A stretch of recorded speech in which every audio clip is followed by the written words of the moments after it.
Welcome, friends, to episode 5 of Easier Ways. I'm your host, Randy. Thank you for joining us today. Today's topic, get ready for it, looking for similarities instead of differences with others. I guess this should begin with a story of why this came to my attention and how I checked it out, tested it over and over again, and found out that this is actually probably the most valuable advice I have ever been given. So, hey, why don't I share the story with you? So, once upon a time, about 15 years ago, first year sobriety stuff. In fact, I hadn't even been 12 months yet. So, I'm doing the deal, going to about 3 meetings a week. I had 3 meetings I went to every week with the person who was my sponsor then. This gentleman's name was Bob. And Bob went on Mondays, Wednesdays, and Fridays. And on the Monday night meeting, it was a meeting regarding what is called the 12 and 12. It's one of the basic texts of AA. And all in all, it's a good meeting. But at the time, new in sobriety, looking for loopholes. It was a Monday night. It was kind of far away. It took me about 40 minutes to get to and such. So again, all in all, was a good meeting, but I wasn't necessarily excited about it. So again, I had agreed to go to 3 meetings a week with Bob, and started thinking maybe I should change that. And I explained to Bob, hey, look, this Monday 12 and 12 meeting, there's a lot of young people in this meeting, a lot of kids. They're not real alcoholics. I don't know, man. I don't think this meeting's for me. And Bob goes, yeah, I go to that meeting every week too, and I have to say there are more younger people in that meeting than any others that I go to. Very valid point you got there, Randy. But I don't know. They do seem like real alcoholics to me, but maybe I'm wrong. So let's go one more time. And this time, instead of looking for differences, look for similarities with these people. See, the examples I had given to Bob of, again, how these young people weren't real alcoholics and such, not like a real alcoholic that 43 years old who practiced blackout drinking for the last few years. These were kids who was one girl. She had shared that she got good and drunk, maybe even blackout drunk, if I remember right. But she was so wasted, she had sex with a guy, and she was deeply ashamed. This was somebody that if she wasn't so drunk, she wouldn't have done that with, and couldn't show her face, and was really, really beating herself up over it. So again, what are you talking about, Bob? Teenagers, they get drunk, they have sex. Yeah, not necessarily with somebody that they're proud of, and want to be boyfriends with and stuff. But hey, that's not alcoholism. That's just growing up being a teenager.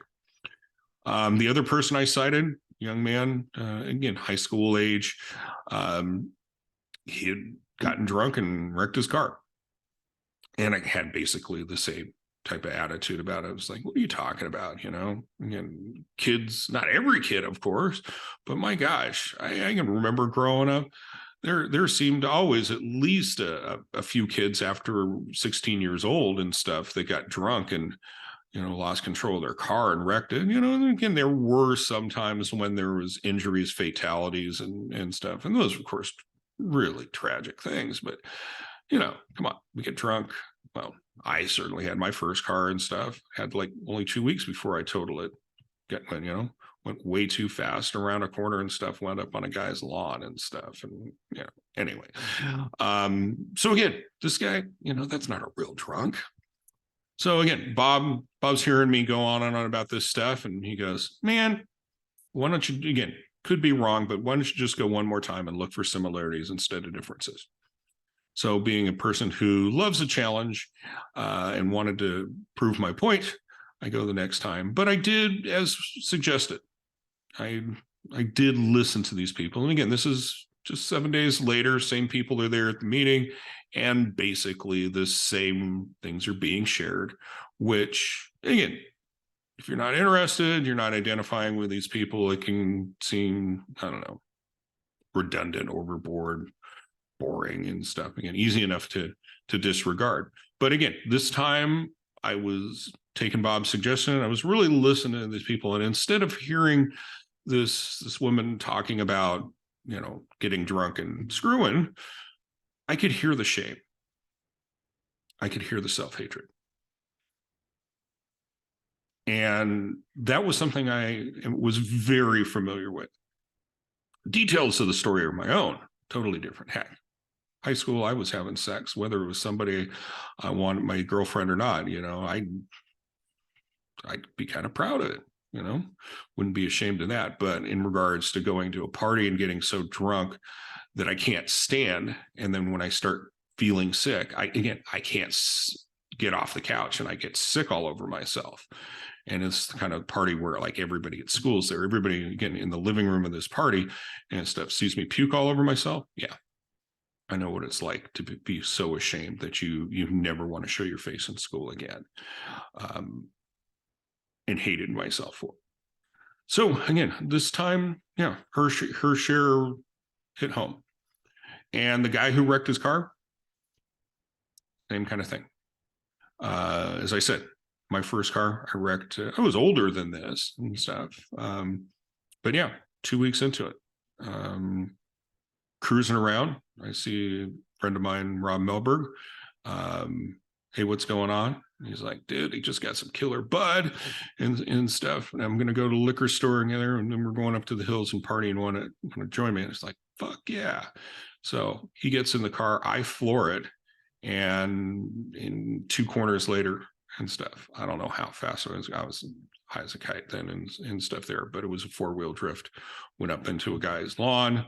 Fortunately, his car wasn't in the driveway, went cream through the driveway, kept on arcing, sliding all 4 wheels and stuff, eventually ended up in the bushes across the street from there, kind of thing that wakes up all the neighbors and stuff.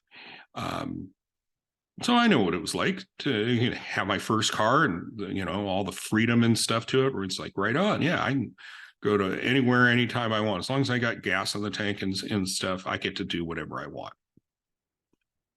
And then when that goes away, yeah, I had to take the bus to work and to bum rides from people and stuff. All my freedom went like that, as well as, pending DUI kind of stuff. But in regards to the regrets of wrecking your car and basically thinking that your life totally sucks and all your fun has gone away, I heard it. But most of all, the emotions underneath it and stuff that again, it's like, I'm such an idiot. Why did I do that? Kind of thing. I couldn't recognize the similarities and such. So Bob was smart enough that afterwards the meeting, talking about this stuff, he goes, yeah, well, maybe it was just a fluke. Why don't you come to the meeting next week again and listen for similarities instead of differences and stuff? And yeah, there's nothing you have in common with these people. It doesn't make sense to keep going to the meetings. Well, I did, and I kept on going to meetings because, yeah, if I can just basically change my state of being from being argumentative and, got to prove my point, even if I'm mistaken, which we talked about a little bit in the last episode and stuff, the need to be right. If I can just be a little more open-minded and use the same effort that I will direct to judge you and see what's wrong, to now try to recognize and see where we're similar with this. And again, it's kind of like the layer underneath the details of the story. You could be talking about what's going on in your life here. And if I'm listening close enough, I may be able to hear your pain or your joy too and stuff, which again, come on, not all of life is regret and self-hatred and stuff. There were some high points and some good things. And every now and then you get to get in on somebody's joy and, so, yeah. And then it reminds as far as also that life is sometimes, in fact, more often than not, a good place to be. And what I'm getting at with that is, what served me to keep me, going to a meeting and continue hearing things that help me not just stay sober, but grow into being a man that I am, with a lot more self-confidence and a lot less anger and hatred towards himself in the world. But taking this to the workplace and taking that to the living room and stuff with my wife and personal relationships. Instead of listening to reply, which again, to make my point and prove that I'm right and you're wrong type of thing, or even, I don't know, just to get my 2 cents in there, instead of listening to reply or listening with some kind of opinion, if I can have little to no opinion and seeking out where we are similar, where we're more alike than different, communication has improved so much. I mean, again, this may be the one thing, if there's only one thing you ever hear me talk about and such, and if there's one thing that I want to encourage you to test and challenge, because again, it may not work for you. It's changed my life, but for you, hey, no, it's just a guy on a podcast talking about stuff in his life. But it may wind up being something that's beneficial for you. You give it a shot. Next time you're in a conversation with someone, instead of, again, trying to think about, well, this is not a good idea, or they're foolish, or again, some kind of judgment, which is darn close to being condemnation and thinking you're better than them. But if you could, again, just try to meet them where they're at, really listen to what's going on. When you speak, ask more questions than proclaiming statements. And again, and when you ask those questions, really listen to what this person's saying. You may find out something about yourself. You may be able to all of a sudden hear something that you would not have heard any other way, because there does seem to be something about the human ego that wants to protect and defend the beliefs and ideas that we have about ourselves, our identity. And again, we will deny, we will rationalize, we will justify, we will come up with an explanation to defend our perspective. So again, if I'm just kind of alone thinking about stuff, I'm going to probably continue on with the same kind of ideas about whatever, but typically about myself.